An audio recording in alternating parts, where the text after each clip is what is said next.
Hi అండి, అందరికీ నమస్తే. మై డియర్ మాన్షర్. పార్ట్ 7. గోకుల్ వచ్చి అలా పక్కన కూర్చునేసరికి అతను ఎవరో తెలియక స్నేహ భయపడి ఒక్క ఉదుటన లేచి నిలబడి 4 అడుగులు దూరంగా వెళ్ళింది. ఆమె ఎలా వెళ్ళడానికి కారణం, చిన్నప్పటి నుండి ఇంట్లో మగవాళ్లతో తప్ప బయట ఎవరితోనూ మాట్లాడి ఎరగకపోవటం ఒకటైతే, తను పెరిగిన పరిస్థితులు మరొక కారణం.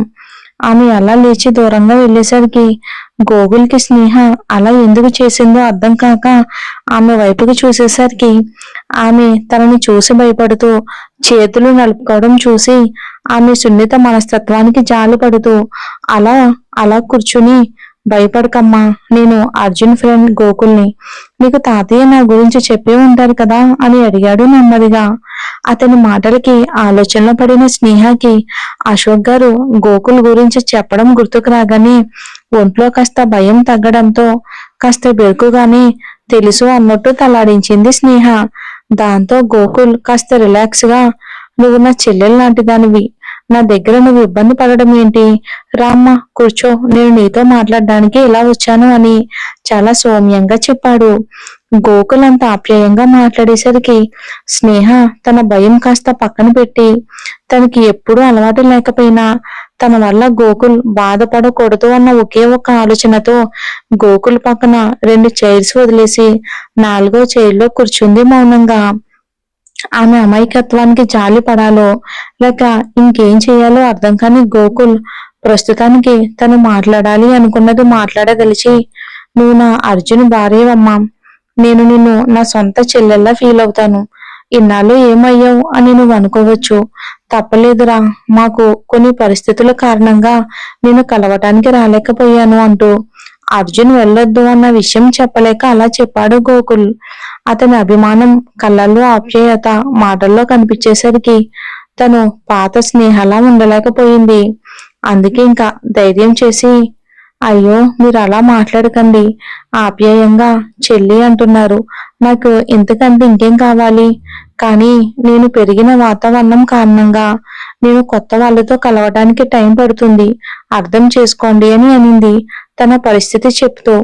ఆమె అలా మాట్లాడినందుకు గోకుల్ సంతోషిస్తూ, పర్వాలేదురా అని చిన్న స్మైల్ ఇచ్చి, ఇంకా డైరెక్ట్ గా విషయానికి వస్తాను అని, ఈ 10 రోజుల్లో అర్జున్ గురించి తాతయ్య చెప్పింది వినటం మాత్రమే కాదు, వాడేంటో కాస్తో కూస్తూ నువ్వు కూడా పర్సనల్ ఎక్స్పీరియన్స్ అయ్యావు కదా, వాడు పైకి కనిపించేంత హార్డ్ కాదమ్మా, చాలా సెన్సిటివ్.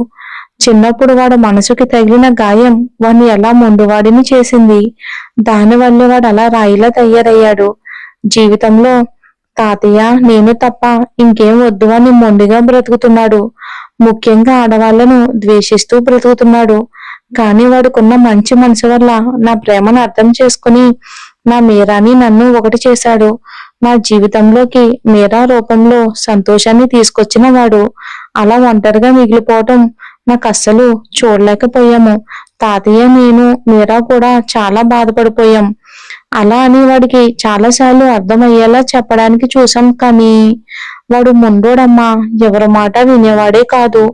అయినా దేవుడి దయ వల్ల వాడే కాదు, మేము కూడా ఊహించిన విధంగా వాడు మంచి మనసుకి నీలాంటి మంచి అమ్మాయిని వాడికి లైఫ్ పార్ట్నర్ గా ఇచ్చాడు దేవుడు. వాడు నీకు పూర్తిగా అర్థం కావడానికి నీకు ఇంకా టైం పడుతుంది, కానీ వాడి కోపాన్ని కాకుండా దాని వెనుక దాగున్న వాడి మనసుని చూడడానికి ట్రై చేయమ్మా అని ఒక అన్నరా ఇచ్చాడు. గోకుల్ చెప్పింది విన్న స్నేహ ఆలోచనలో పడింది.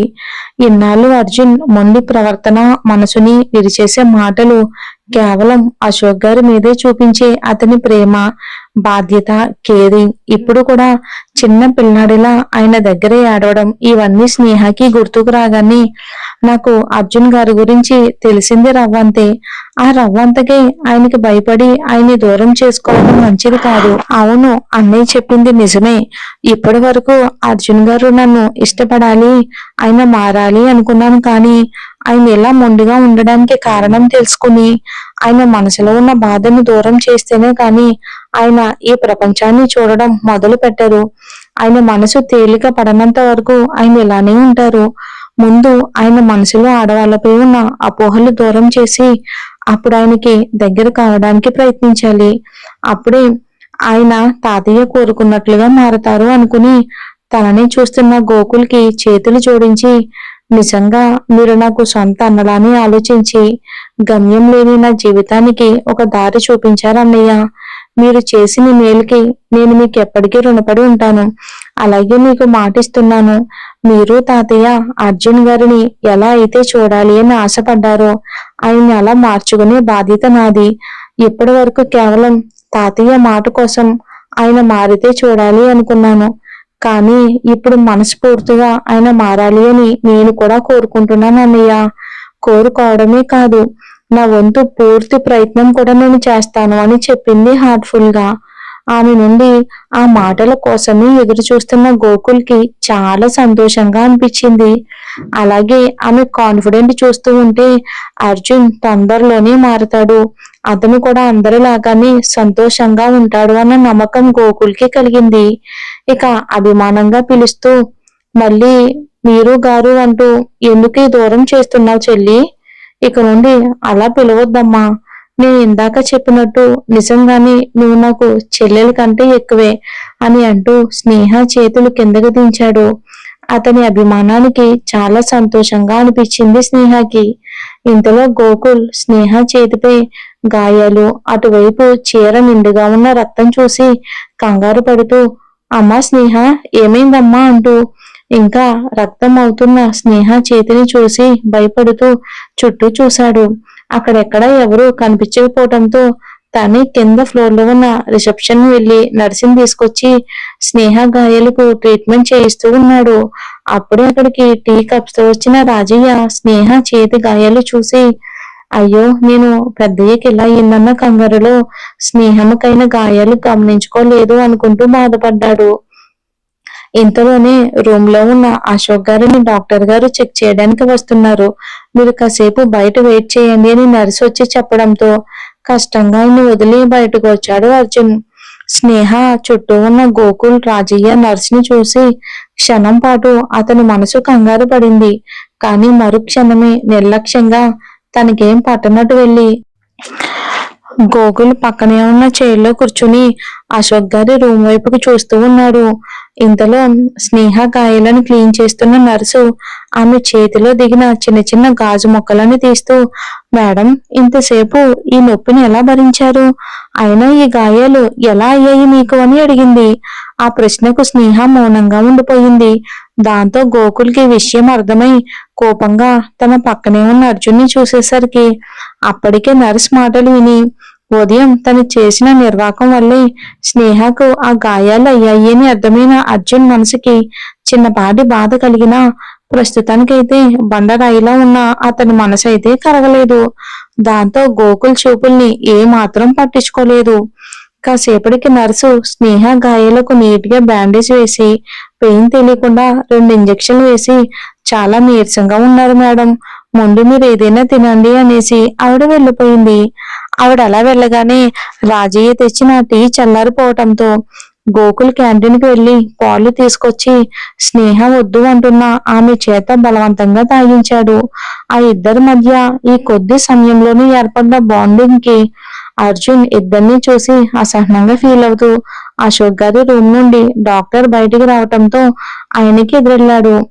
ఆయనకి అర్జున్ పరిచయమే కాబట్టి అశోక్ గారికి ఇంకేం ప్రమాదం లేదని, ఇక మీదట ఆయన ఒక గాజు బొమ్మలా చాలా జాగ్రత్తగా చూసుకోవాలని స్ట్రిక్ట్ గానే చెప్పి డిశ్చార్జ్ ఫార్మాలిటీస్ అన్ని పూర్తి చేసుకోమన్నారు.